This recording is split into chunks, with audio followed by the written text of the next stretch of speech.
Having to work with an arrogant person in the morning was making my job difficult. Every day, my coworkers and I put up with the abusive behavior of our supervisor, an elite manager who had graduated from a prestigious university. One day, I reached my limit and decided to confront her. She sneered, "You should talk to your bosses or something. I'm one of the elites, nobody's going to listen to a dropout like you." She seemed so sure of herself, but one word from the company president, who happened to be passing by, completely changed her attitude. "My name is Daniel Smith. I started working as a salesperson for a subsidiary of a big company right after high school. My father had been hurt in a motorcycle accident and couldn't work anymore, so I got this job to support my family. I was able to get the job thanks to my father's connections with the company. The people here got along well, and I enjoyed my work. My boss was nice, and my coworkers were easy to get along with, so I didn't usually have much to worry about. But today, I felt a little down." "Hey, Smith, isn't today the meeting with the head office?" my colleague asked. "Yes, it is," I replied. "That means she's coming here, right? I wish I could have taken the day off," he said. "Don't worry about it," I replied. "You don't have to deal with her directly." But honestly, I was feeling down, too. Just then, we heard her voice. "Why weren't any employees waiting at the entrance for me? They knew I was coming, and this is how they react?" she demanded angrily. My coworker muttered something and quickly left, avoiding her. The woman giving orders was Manager Jones. She regularly visited from the headquarters for meetings. She had graduated from a prestigious university and was hired directly into management, but she was arrogant and always looked down on us employees from the subsidiary. "Typical, uneducated and incompetent as usual," she said, clearly annoyed. "You all make me look bad. Let's start this meeting quickly. I don't want to spend any more time with you people than I have to." I apologized politely. "Sorry, ma'am, but we're still waiting for one more person who's on the way." "You're going to make me wait?" she snapped. "I came all the way here from headquarters, and you people aren't even ready?" "You arrived 20 minutes early, ma'am," I said, though I tried to keep my tone respectful, but I was frustrated. She was always so unreasonable, and yet, because she was elite, we felt we couldn't stand up to her. We all talked about her behavior among ourselves at the subsidiary, but in the end, we always endured it without saying anything to her. Then, one morning, as I was driving to work, I prepared myself to face another difficult day. I noticed an elderly woman crouched in distress in the middle of the road. It was clearly an emergency, but most people around just pretended not to see her, not wanting to get involved. I rushed over and asked, "Are you okay, ma'am?" But she didn't respond. Her breathing was labored, and she couldn't speak clearly. I quickly took out my phone and called 911. When the ambulance arrived, I went with her to the hospital. A nurse soon told me, "It's okay for you to go home. We'll take care of her until her family arrives." I had already informed my company that I'd be late, and I wanted to make sure she was okay, so I stayed until her family arrived. Thankfully, she wasn't in any serious danger and was able to leave the hospital a few days later. A few weeks later, I unexpectedly received a transfer order to the headquarters branch. It was a direct order from the company president. I wasn't sure if I should go, but my coworker said, "This shows they noticed your hard work. Go and do your best." Their encouragement helped me decide to accept the transfer. My first day at headquarters was busy. I wanted to introduce myself to each department. On my way, I saw the chief in the hallway and hurried to greet her, but she looked at me with disgust. "What are you doing here?" she said. "Aren't you a little out of place?" "Good morning, Chief. I've been assigned here," I replied.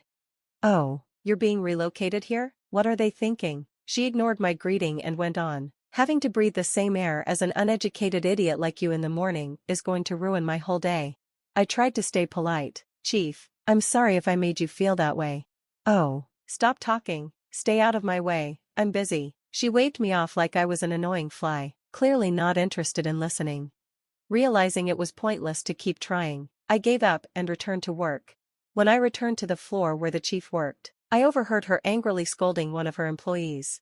"You're incompetent. Why can't you handle something as simple as this? Even a new hire could do this," she snapped. "I'm sorry," the employee mumbled, clearly upset about the mistake he'd made. He clenched his fists, bowed his head, and took the harsh words in silence. "If this is the best you can do, I'd rather have someone else working for me. You're useless to me now. Clean out your desk and get out of my way," she continued, before finally noticing me. Our eyes met, and her face twisted with anger. what are you doing back here? Didn't I tell you to stay out of my way this morning? She demanded. Please, calm down, Chief. I actually need to talk to you today, I said, trying to keep things respectful. Stop talking. I don't have time for incompetent people like you. She stormed off, slamming the door behind her. After she left, I approached the employee who had just been yelled at. He flinched at the sound of the door slamming. Is that typical of the chief? I asked. It happens every day, he replied with frustration. She constantly disrespects me. Careful, keep your voice down, or she'll hear you, I said, worried she might come back and give him an even harder time. I did my best to calm him down.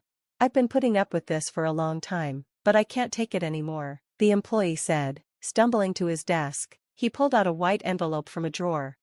Is that a resignation letter? I asked. Yes, he replied. I've been thinking about this for a while. My previous job was peaceful and fulfilling, but ever since the chief arrived, this place has become unbearable. He looked sadly at his desk, covered in notes and documents. It was clear he had once loved his job and worked hard. I understand how you feel, I told him, but doesn't it bother you to see all your hard work wasted because of one difficult manager? Of course it does, he sighed. I've worked hard here and been here longer than she has, but it's just. I could see his frustration and sadness. He was struggling, with nowhere for his emotions to go. The chief might think that way, but there are people here who trust and rely on you. Why don't you stay a little longer, for them? Stay a little longer? He asked, surprised. Don't worry, I'll take care of this. It's not you who should have to quit. Leaving him in surprise, I went to find the chief. I couldn't stand by while more employees were mistreated. I quickly tracked her down in the break room, where she was drinking tea. Excuse me, I said. She looked annoyed as she noticed me. Why are you still here? You're as persistent as a fly. I'm on a break, leave me alone. The chief looked tired, probably from all the yelling. I took a deep breath and said, Chief, I'm going to conduct a formal investigation into your treatment of the employees here. If necessary, there will be consequences. She looked shocked. What are you talking about? Are you trying to play hero and defend those incompetents? No, I'm not, I replied calmly. Fine, go tell your bosses. Then, I'm an elite, with the support of my superiors. Nobody's going to listen to a dropout like you from the subsidiary, she sneered. Just then, a man appeared from the other side of the room. Smith, how are things going for you? It was the president. I'm doing my best, thanks to you, sir, I replied. The chief immediately changed her tone. Hello, President, what a pleasant surprise. The president smiled. I'm glad to hear things are going well. Have you met the new branch manager? What, new branch manager? The chief asked, looking completely confused. The president looked at the chief with surprise. He's standing right in front of you. Haven't you been briefed? The chief laughed, assuming he was joking. This employee from a subsidiary? You must be kidding, boss. But the president's expression turned serious. I'm not joking. He is now the branch manager of this office. Don't be disrespectful by calling him incompetent. The chief's face turned pale, and she looked as if she might faint. I looked at her calmly. I tried to tell you earlier, but you ignored me. I've already informed the other departments. She muttered in shock, unable to believe it. An uneducated, incompetent. The president sighed, clearly disappointed in her. He began to explain. Let me tell you a little about this incompetent you've been mistreating. He turned to the chief. This branch manager's father founded this business. However, after his father was injured in a car accident, I stepped in to help run things. The chief was speechless. He's the former president's son? Yes, the president confirmed. I've been asking him to come to headquarters for a while, but he's always preferred his role at the subsidiary. The chief, completely rattled, asked, Then, why did you suddenly come here now? She'd momentarily forgotten she was speaking in front of the president. He looked shocked to see this side of her, as she usually acted respectfully around him. The president continued, I strongly urged him to transfer here. He's my mother's lifesaver. Your mother? The chief stammered. Yes, a few weeks ago, when an elderly woman was struggling in the middle of the road, he was the only one who stopped to help her. He called an ambulance and stayed with her until the family arrived, even though everyone else just walked by. The chief's mouth dropped open in disbelief. The president nodded. I didn't want him to stay buried in a subsidiary when he deserves so much more. That's why I made him the branch manager here. The chief, finally understanding the situation, looked completely defeated. On the day I was appointed branch manager, I had doubts about whether I was ready for the role. I had only worked at a subsidiary, and suddenly, I was being asked to lead a branch of the main office. But after hearing from the president and receiving my father's call asking me to support the company he had helped build, I made up my mind to accept. The president explained to the chief, "Smith is now branch manager, so show him respect and pay close attention to what he says." Then, he left the room. I turned to the chief and said, "You've been mistreating not just the employees from subsidiaries, but also your direct subordinates. I know what it's like to be looked down on because of my education level. Now that I'm branch manager, I can't overlook this anymore. Be prepared for the consequences." The chief sank to the floor and began to cry, her pride severely wounded. She had always looked down on me, only to find herself in a lower position. My difficult days were over.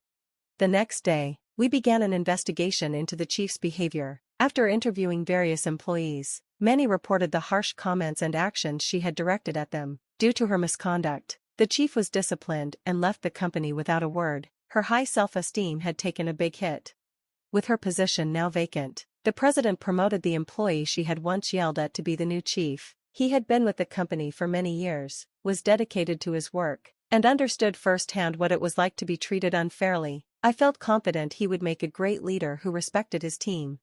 As for me, I aimed to lead by listening to employees. I held regular meetings to hear their opinions, organized training for those in higher positions to help them become better leaders, and tried to stay connected with everyone, just as I had at the subsidiary. Thanks to these efforts, the company's atmosphere improved, and it became a much better place to work, reminding me of the warm, collaborative environment I had enjoyed at the subsidiary. "Smith, I'm sorry about what happened with Jones, but thanks to you, the company is doing very well," the president said. Sometime later, he invited me to his office for coffee to discuss the company's progress. "I'm getting older," he said thoughtfully. "Eventually, I'd like you to succeed me as president."